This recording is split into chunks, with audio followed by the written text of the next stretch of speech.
Salut les fermiers, bienvenue sur Cocotte TV. Aujourd'hui, je vous présente un écran de chez MSI. Il s'agit du MAG 341 CQP QD OLED, un écran annoncé à 1100 € et qui se retrouve aujourd'hui aux alentours de 800 €. Donc une très bonne offre pour un écran OLED de 34 pouces en UWQHD, c'est-à-dire 3440 par 1440 pixels. Il est capable de monter jusqu'à 175 Hz avec la prise en charge de l'AMD FreeSync Premium Pro.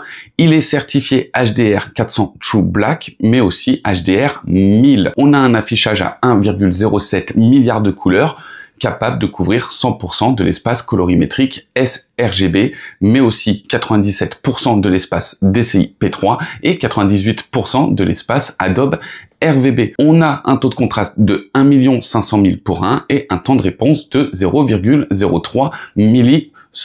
Cet écran, au niveau du look, va à l'essentiel. On n'a pas de RGB. En revanche, on a un client KVM pour pouvoir gérer plusieurs sources avec le même combo écran, souris et clavier. Allez, on va faire une petite présentation et vous retrouverez le test écrit sur cocotteland.com. À tout de suite.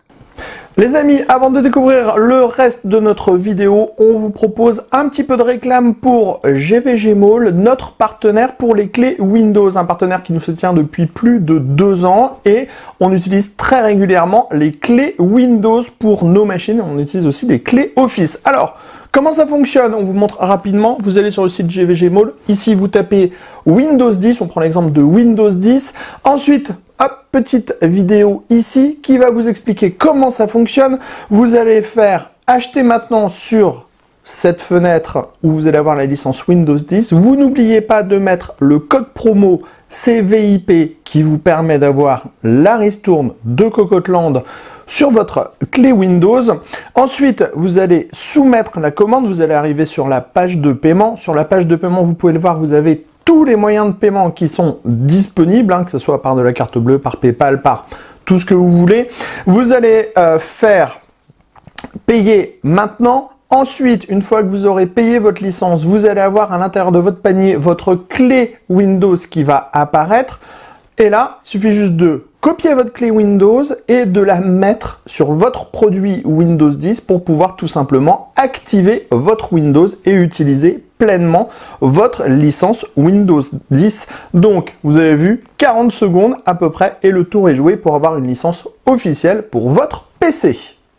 Sur le devant, on a une dalle incurvée à 1800R avec un cadre borderless sur 3 côtés. On a une plus large bande avec un effet sablé d'une couleur grise très foncée et un petit logo à gauche, MSI, en gris. En dessous, on a une LED d'état éclairée en blanc une fois l'écran allumé et en orange quand l'écran est en veille. Derrière, on a 3 boutons pour naviguer dans l'OSD. On a un écran réglable en hauteur, en rotation et en inclinaison. En dessous, on a une base en métal type trépied qui viendra tenir l'écran très bien. On a une colonne avec un câble management, enfin un orifice pour faire le câble management. Derrière, on retrouve le reste du carénage avec une partie en graphite servant à refroidir l'écran. Donc on n'a pas de ventilateur à l'intérieur. On a un plus large carénage en plastique avec des rayures sur les côtés. Un petit dragon MSI ressortant en mat sur un fond brillant.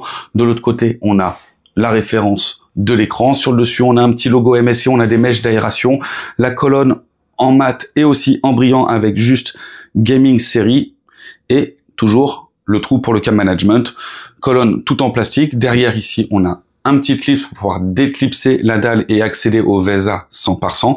Et en dessous, on a la connectique avec 2 HDMI en 2.1, un DisplayPort en 1.4, 2 USB en 3.2 Gen 1 et aussi un USB Type C avec une charge rapide de 15 watts.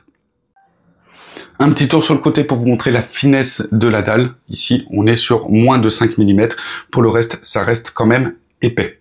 En ce qui concerne l'OSD, on va pouvoir l'atteindre avec 3 boutons, l'un pour l'alimentation, l'autre pour le KVM et le joystick de navigation dans l'OSD. Pour chaque mouvement, on a un raccourci que l'on va pouvoir gérer dans l'OSD.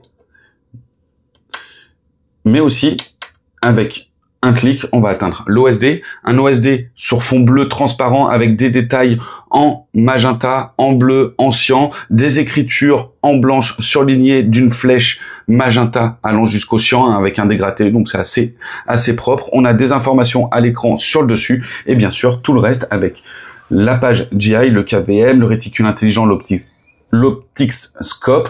On a aussi dans le jeu le mode jeu avec différents modes d'affichage, la vision nocturne, le taux de rafraîchissement, le réveil et l'Adaptive Sync. On a au niveau du mode pro, on a des modes d'affichage encore une fois avec plusieurs modes d'affichage dont sRGB, Adobe RVB et Display P3. On a aussi la lumière bleue et l'amélioration de l'image. Au niveau de l'image, on a la luminosité, le contraste, la netteté, la température couleur, la taille de l'écran et le display HDR. HDR avec True Black 400 et pic à 1000 nits. On a la source d'entrée avec les deux HDMI, le DisplayPort, le type C et le balayage automatique, le PIB PBP, la touche Navy pour chaque mouvement. On va avoir plusieurs réglages, plusieurs raccourcis sans avoir besoin de cliquer sur le joystick. Et on a enfin les settings avec la langue, la transparence, le temps d'affichage de l'OSD, l'alimentation, les informations à l'écran, l'HDMI CEC. On a aussi le haut bas gauche. Hop, mince, là je suis retourné. On a aussi la recharge rapide du type C, la réinitialisation et bien sûr on a la protection de la dalle OLED avec le décalage des pixels, la protection de la dalle. On a aussi la détection statique de l'écran. On a le multi-logo aussi, détection multi-logo, détection barre de tâches, détection de contour. L'écran va réduire automatiquement ses parties fixes pour protéger la dalle et bien sûr les informations sur la dalle OLED. Ici, par exemple, on va avoir le nom, le temps d'utilisation et bien sûr toutes les protections activées ou non. Et voilà en ce qui concerne la présentation de ce MSI MAG341 CQP QD OLED, un écran annoncé à 1100 € mais qui se retrouve aujourd'hui aux alentours de 800 €. Un écran qui va à l'essentiel avec un look sans RGB, mais là où MSI n'a pas négligé la dalle, on a des résultats excellents à la sonde et bien sûr des options qui sont excellentes pour travailler autant que pour jouer. Le seul regret que l'on a sur cette dalle, c'est l'absence de G-Sync compatible par Nvidia qui permet de gérer le VR via une carte graphique de chez Nvidia. Pour l'instant, on n'a que le AMD FreeSync. On se retrouve pour une prochaine vidéo. À très bientôt.